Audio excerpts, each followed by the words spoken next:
All right, we are live with breaking news. This is an extraordinary development. There have been so many vigils outside Farmer John in downtown Los Angeles, where many thousands of pigs are killed on a weekly basis. And we have just gotten word that they are actually closing. We have live the organizers of some of these protests and vigils, as well as an expert in the union arena. But first, let me play for you exactly what was said on a local news station that alerted us to this breaking news development. The Farmer John plant in Vernon is shutting down. It is the largest employer in that city. UFCW Local 770 says their bargaining team was getting ready to negotiate a new contract when Farmer John representatives announced the closure of the plant. The union says the bargaining committee is negotiating with the company to secure a benefits package that respects and compensates workers for their years of service in case the plant does close. Now, between 1,800 and 2,500 employees are set to be laid off. All right, Amy Jean Davis, you have organized vigils along with Ellen Dent and Cesar Asebedo, but different vigils on different dates. What was your emotional reaction, having invested so much of your time and energy to holding vigils, to comforting the pigs going into that slaughterhouse, when you got word that it was closing down? Well, I would love to be optimistic about this, but I'm just not sure exactly what this really is going to mean. And I say that because slaughterhouses aren't technically the problem. The problem are the farms, and the problem is consumer demand. So the slaughterhouses are sort of a symptom of the problem. If the farms didn't exist, well, then automatically the reason we're here exist. So due to the new laws that California passed, thanks to the tireless effort of so many activists, they've banned gestation crates, for example.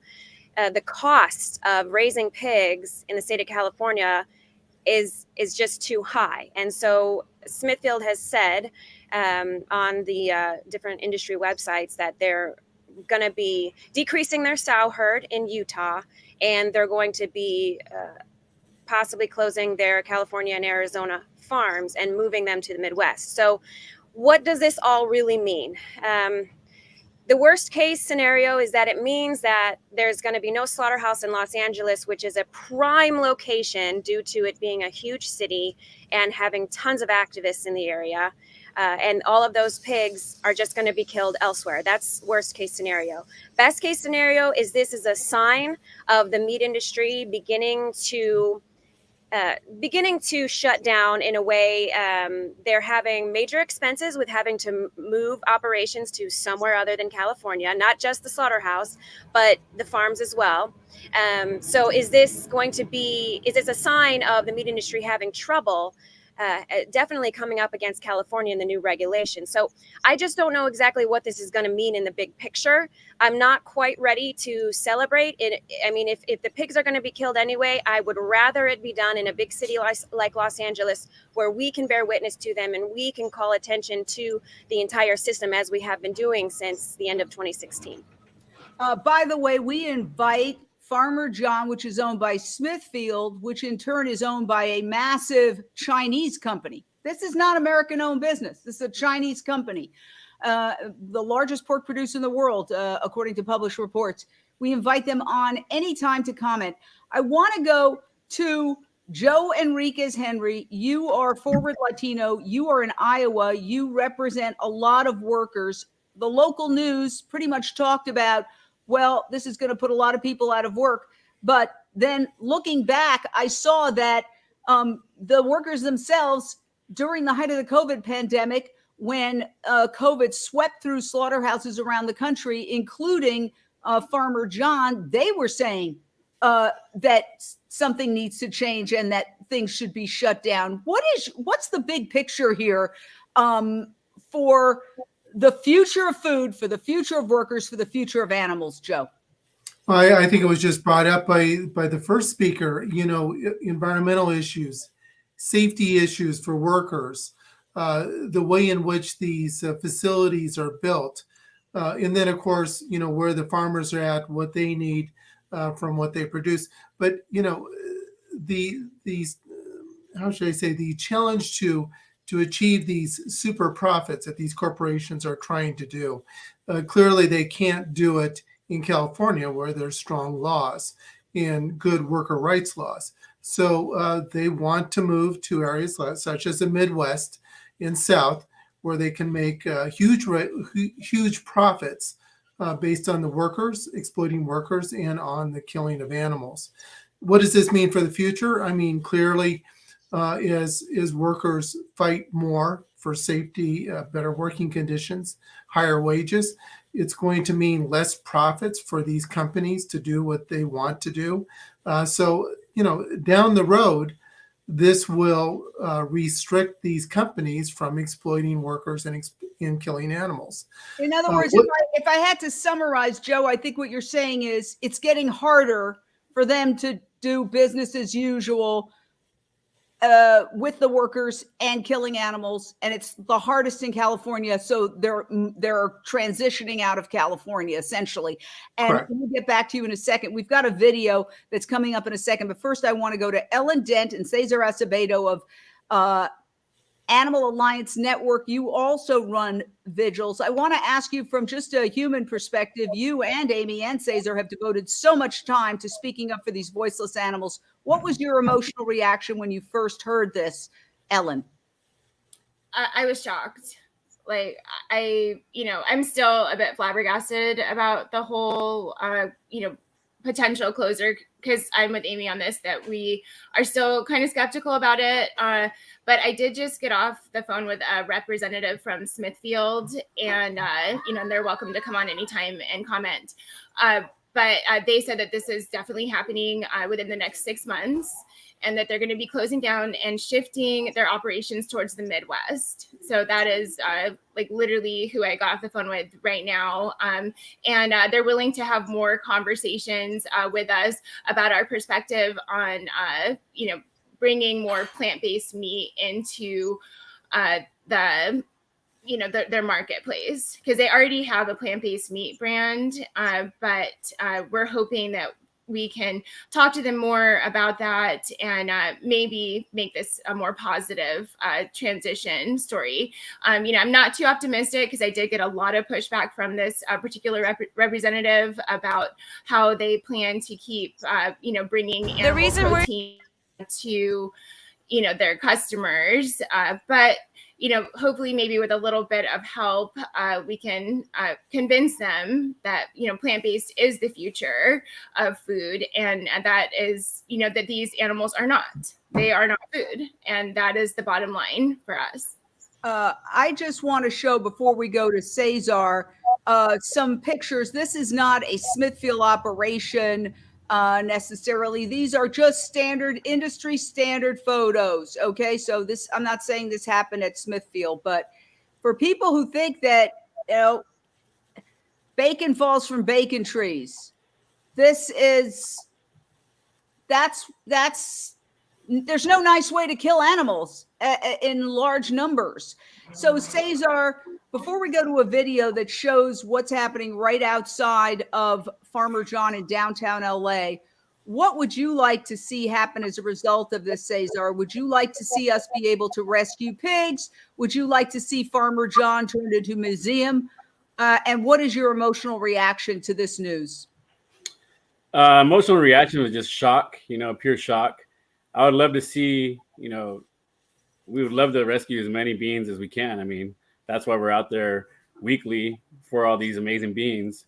And I would love to see it turn into like a mushroom farm or something. That would be amazing to see it turn into something and even producing more profit, because let's keep it real. These industries would have collapsed already if it wasn't for all the subsidies.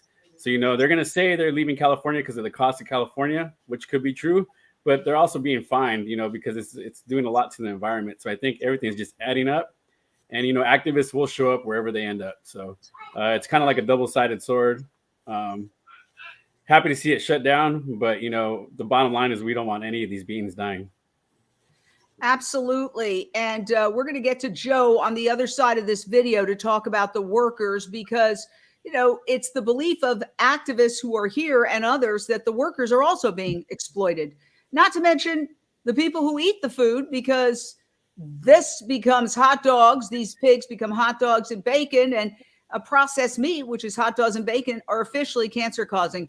So let's take a look at a short video. It's under 4 minutes that shows a vigil. Amy Jean Davis and Ellen and Cesar have run these vigils, and it really brings home exactly what is happening at the plant, which is covered with pictures of happy pigs romping, but this is the reality. Watch it, and then we'll discuss on the other side. The reason we're here is to give water and bear witness to the pigs. So when the truck comes up, you're going to wait until it comes to a total stop, and then you can approach. And if you brought a sprayer or a water bottle, that's when you're going to give water to the pigs.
Meet your bacon, meet your ham, meet your hot dogs.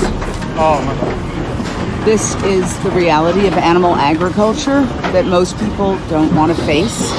They want to pretend that these animals live happy, lovely lives, frolicking in the dirt, and they don't.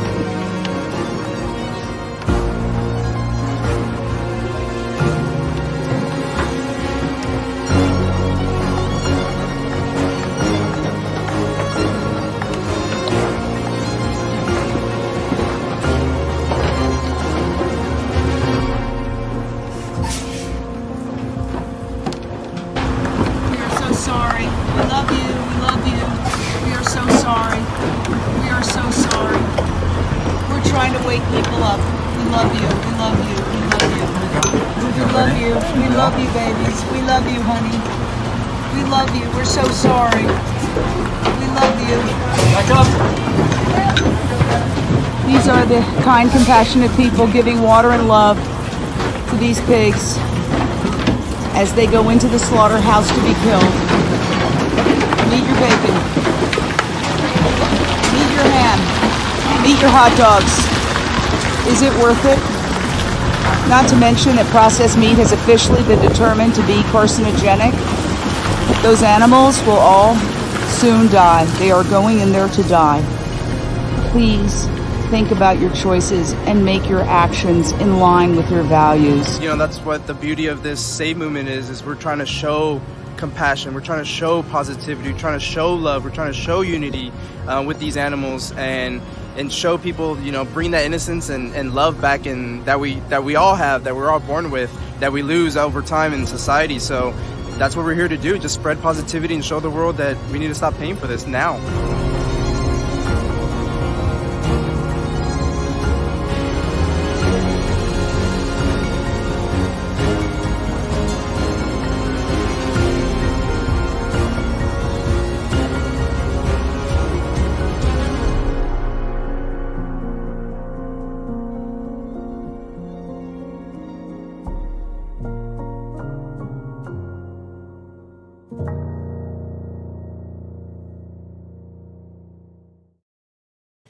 So many activists have attended and held those vigils. organized by Amy Jean Davis and Ellen Dent, and as well as Cesar Asebedo, and we thank them for going live and the work that goes into that. So when you hear that, well, wait a second, the place where we're holding these vigils is closing, at first it sounds like really good news. Wow, those animals, all of whom are dead that you just saw, obviously a long time, but the animals aren't going to be killed. But the fear is, well, no, they're just moving to a place where there aren't going to be vigils, where there isn't going to be the visual of that. So is it better or is it worse? That's the question. I don't know the answer. Let me go to you, Ellen. You say you were just on the phone with Smithfield. What are you saying that they told you? Well, as far as, the pigs, I did ask if there's like any possibility to rescue pigs. And, he basically told me that I was, probably being ridiculous, trying to have that conversation with him. He said that, the farmers raise those pigs to be food and that it diminishes the work that they're doing for me to ask to take them and, put them in a sanctuary, or he said a zoo, quote unquote. And I was like, that's really not the case. Like, we're trying to have like something really positive come from this by taking even just a few pigs and taking them to a sanctuary. So I asked him, just to pass along the suggestion about that, also about the plant-based meats. He did express his concern about shutting down the plant and how that would affect up to, he said several hundred workers, but according to the ABC-7 article, it's up to 2,500 workers. This affects like, about 2,000 or more workers that are possibly going to be laid off because of this closure. And he said that they are offering them jobs at, the next facilities in the Midwest and in other, states as well. And the whole reason for this plant closure is because it was too costly to operate in California. And so he just wanted to make that like really crystal clear, that is the reason why the plant is shutting down. And they are offering transitional packages to these employees, for the next few months after the 6 months is up, and they do close down that plant. All right, so I want to go to Joe. Joe, you are a union leader. You've worked with intricately the workers who have suffered from COVID in Iowa and around the country. Of course, the local news station said, well, they covered it strictly from the perspective of people are going to lose their jobs. They said something between 1,800 and 2,500. Now, I want to point out that a lot of workers were, in general, in the meat industry, exposed to COVID at a higher rate than the general population. There were a lot of articles about that. Oxfam reports that in some cases, I'm not saying at Smithfield or Farmer John, but that slaughterhouse workers in general live miserable. It's again, killing for a living. And Oxfam had a report that, in some cases, in some slaughterhouses, slaughterhouse workers even have to wear diapers because of the lack of bathroom breaks. I mean, it's a litany of horrors, according to those who are critics of this. Is it fair to just cover this from a perspective of people are going to lose their jobs? Because with every societal change, there is job loss, but there's also new job creation. Is it possible to transition these workers to working in something that doesn't harm them so much psychologically? Well, I mean, clearly it would not be hard to transition these workers into other types of jobs in agriculture. I mean, clearly we need workers right now. We're dealing with a lack of workers across the country in many different industries. So, I'm hopeful that the union has negotiated a good retraining program with these workers. Now, with saying that, it's very important to let you all know, coming from the Midwest, these facilities are not only killing animals and workers, but they're also killing communities with the amount of nitrates that are being poured into rivers, into lakes here in the Midwest. So these hog confinement facilities that provide hogs to these pork producers, slaughterhouses, are killing communities. And also, in what was asked on, can we save these hogs? what happens is that these corporations have contracts with the farmers that prevent the farmers from providing these hogs to anyone else. They're forced to have to destroy these animals. So that is not being mentioned. But yes, there are retraining programs. We need those. We need the transition. These facilities are killing everybody in communities where they're located. And here it's happening in the Midwest, especially in Iowa. And we were chatting prior to going live, and Joe has approached this from a union standpoint, from representing workers, this entire issue. And he started Boycott Meat and has been vegan since the COVID pandemic as a result of that issue. So looking good, Joe, by the way, I must say. I want to read what one of the big brands that is a publication that represents the slaughterhouses wrote. And it is, I'm going to get it for you right here. It is it's a publication that speaks for the hog industry. And this is what they wrote. They wrote, Smithville Foods today announced it will cease all harvest and processing operations. And you talked about destroying. They're saying harvest and processing, but what they're really saying is killing. Those are fancy words for killing pigs.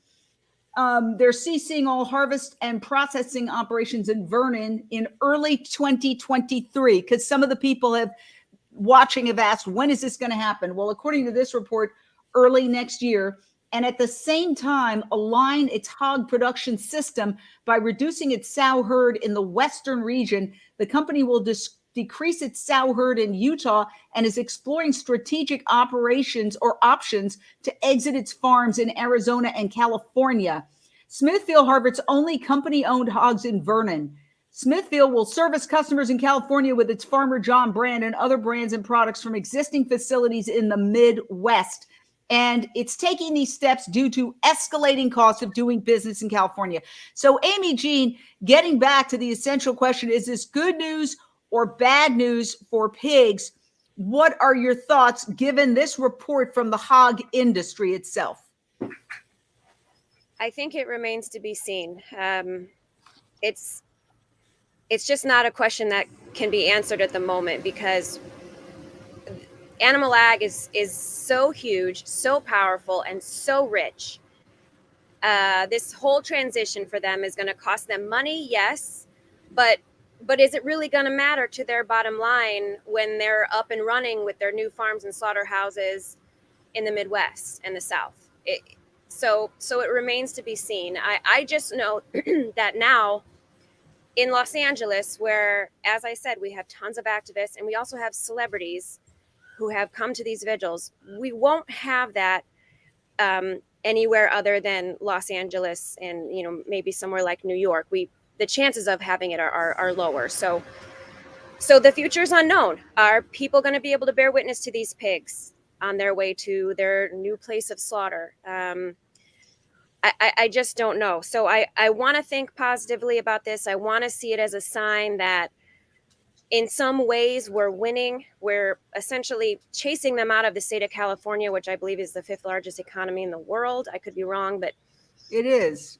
Yes. So we're chasing them out of California. So it's good, but it's also maybe not so good. I like I had said before, if the pigs are being killed, I'd rather it be happening in a big city where we can get eyes on the pigs so people can see these animals. If it happens in rural America, I'm just not so sure that people are going to be even able to go out there. How far away from their home are these places? I'm just not sure. So I'm going to continue to think positively about it. I'm going to, there's plenty of other things that the Los Angeles activists can be working on now that, starting in early 2023, we won't be able to bear witness to the pigs because they're going to be in another part of the country. There's plenty of work that we are still going to be doing, but overall, I'm just not sure what this really means for the movement. I'm really not sure what it means for the animals. I'm going to think that it's a good thing, and I'm just hoping that everything that all the different activists here in Los Angeles and really globally, everything that they're doing. I know it makes a difference, so I'm just going to keep envisioning a world where animal agriculture does not exist and it has been replaced with a plant-based foods industry and a cell-based meat industry. And of course, one of the reasons why this is so expensive is, and somebody mentioned it, it's the subsidies. The subsidies. If the meat and dairy industry weren't subsidized by the US government to the tune of tens of billions of dollars, plant-based food wouldn't be, in some cases, more expensive. The average burger would cost maybe $10, $25. Who knows if it wasn't subsidized? Ditto for the hot dogs and the pork products that are related to this story. So the question is, when are the institutions going to wake up? And we're talking about three, basically. I mean, we're talking about the government, we're talking about private corporations, and we're talking about the media. And, when people say capitalism, when I say, no, this is not capitalism, this is corporate socialism or corporate welfare, in my opinion. And again, we invite Smithville, which is a Chinese-owned company, on any time to respond to anything that's been said here. This is breaking news, so we're covering it as best we can, because this was a gathering spot for activists in Los Angeles, thanks to the work of Amy Jean and Ellen Dent and Cesar Asebedo. This was where hundreds of activists, including celebrities like Joaquin Phoenix, after he won a major award, he didn't go to the after party. He came to the pig vigil. And that made major news around the world. So there's been celebrities who go there. So in shutting down that plant, all of that activism gets erased in a sense. So my question to Cesar, what should happen to the actual building, which is surrounded by pictures, murals of happy pigs, while these terrified, foaming at the mouth pigs go in to be slaughtered? I got a suggestion from the founder of National Animal Rights Day that it should be turned into a museum. What do you think, Cesar? I mean, that could be a good idea with the technology you have nowadays. Maybe you can make it a museum that has a simulator that makes it look like a live, active slaughterhouse that people can walk through, and it can be marketed as like scary horror night, but really it's getting the message to people that this is where your bacon, your ham, all these things are coming from. Or, let's change it into some type of memorial, mushroom farm. It could be so many things as long as no animals are getting slaughtered there. Thank you. And thank you for all your work. Cesar, you and Ellen got an award for going live more than anybody else during the pandemic. You kept us going at Unchained TV with your courageous work, and we always thank you. And thanks to Amy Jean as well. I always wonder, how do they do it? I go to these vigils and it takes me a week to 2 weeks to recover. And frankly, it's not something I jump at doing, because it is so brutal to see the pigs going in and you're helpless. And I just have to ask you, Amy, how do you do it? How do you keep doing it over and over again, organizing these vigils, standing there talking, watching these pigs go to their deaths? I honestly don't know how you do it, and Ellen and Cesar, week after week.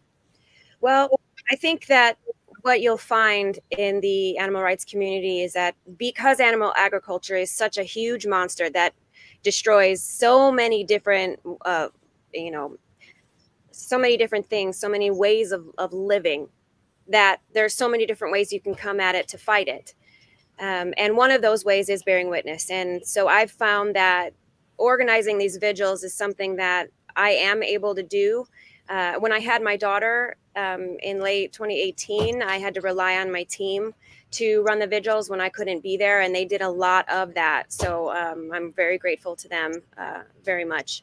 But I just think that there's so many different ways to fight animal agriculture, to fight animal exploitation, that you find your strength. And for me, for whatever reason, being there, while it is extremely sad, I'm just able to be there and do it. And honestly, truly, me being there is easier as an organizer than it is as an attendee who's coming to specifically bear witness to these animals. It's easier for me to organize because I am not just there to bear witness, which it can take a very high emotional toll on some people. I'm there to make sure that everybody's being safe. I'm there to talk to the police as necessary, to do a lot of things. So I'm a bit distracted from bearing witness myself. So it's actually harder, in my opinion, to be one of those people who come week after week just to bear witness. And I honestly don't know where they get the strength.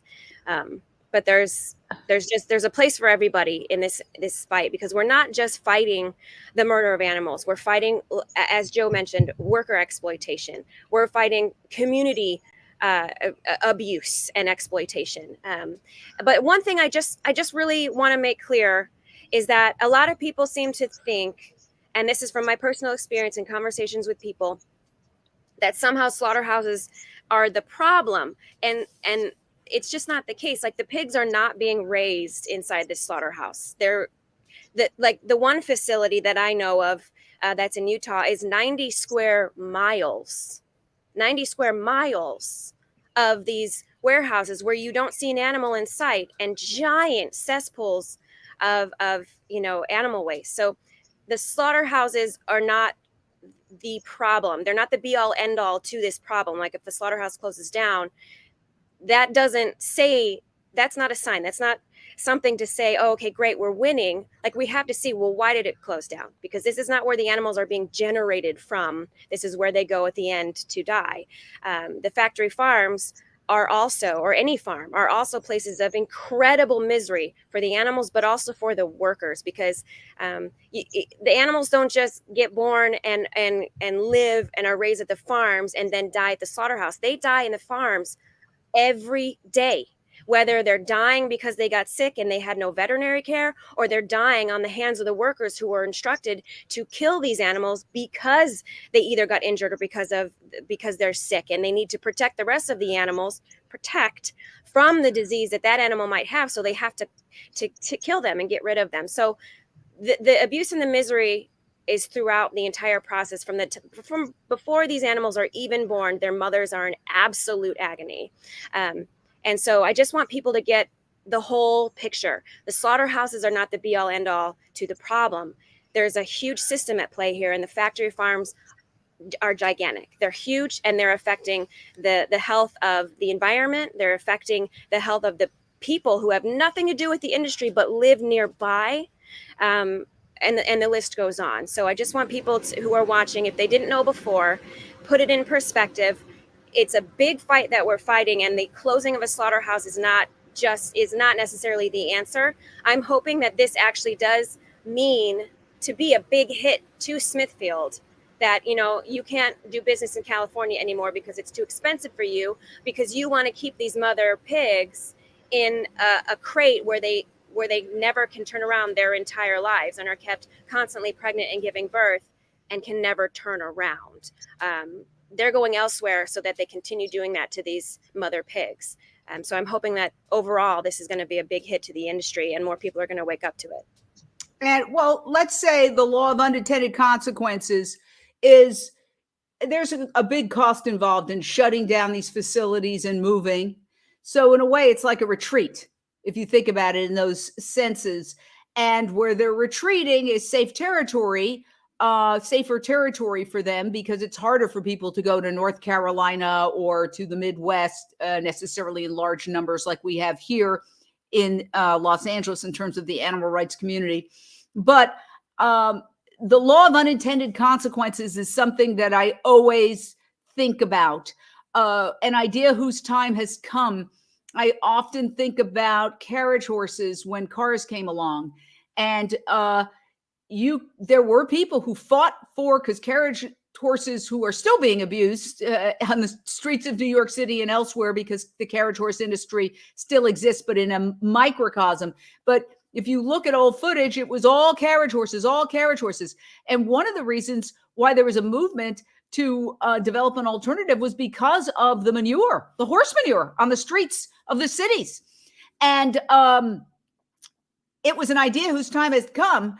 And of course, when cars came along, when the electric carriage came along, the shift was dramatic, and you can see it in the historical footage where the horses are gone and the cars are there, and it happens very quickly. I think we're at the same turning point where, sure, did people lose their jobs when we switched from carriage horses to cars? Of course. But would you say that, well, because those people lost their jobs, we should never have switched to cars? We should remain with carriage horses only?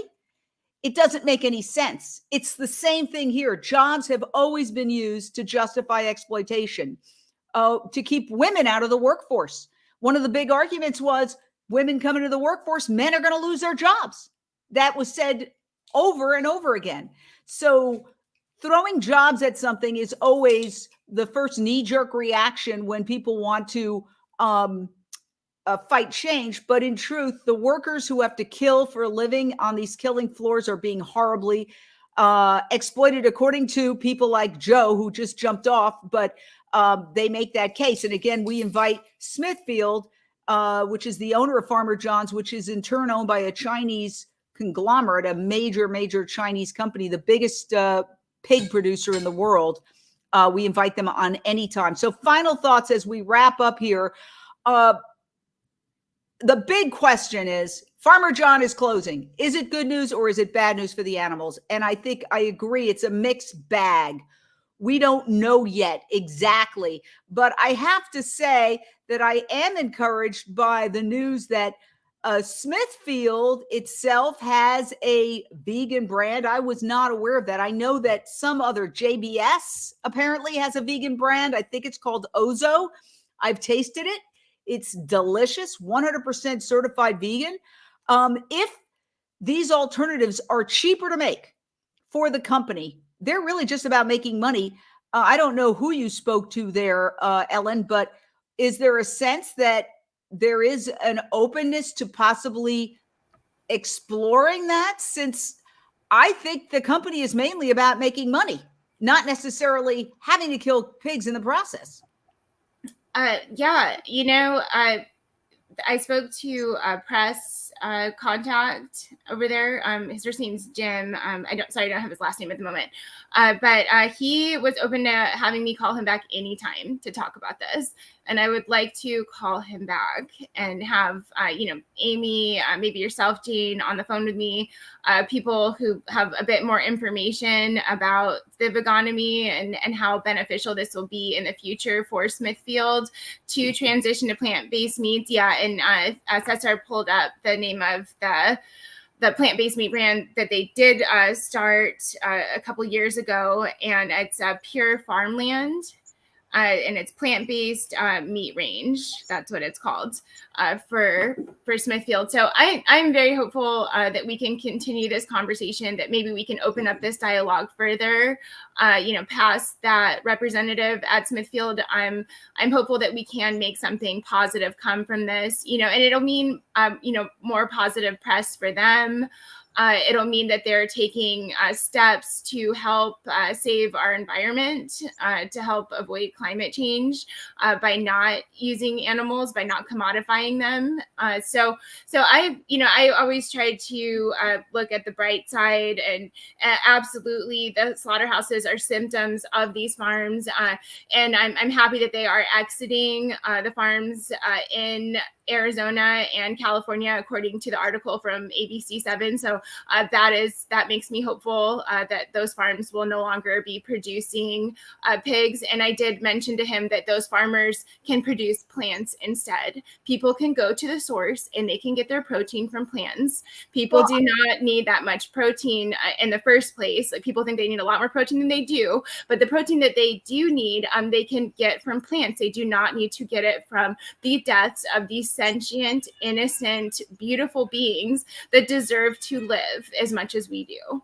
Well, and the other thing is that, this one really got me. This is a screen grab of a video that I took, and just that he's looking at the sky for the first time, quite possibly because these animals are raised in giant warehouses and they're only 6 months old when they're killed, approximately.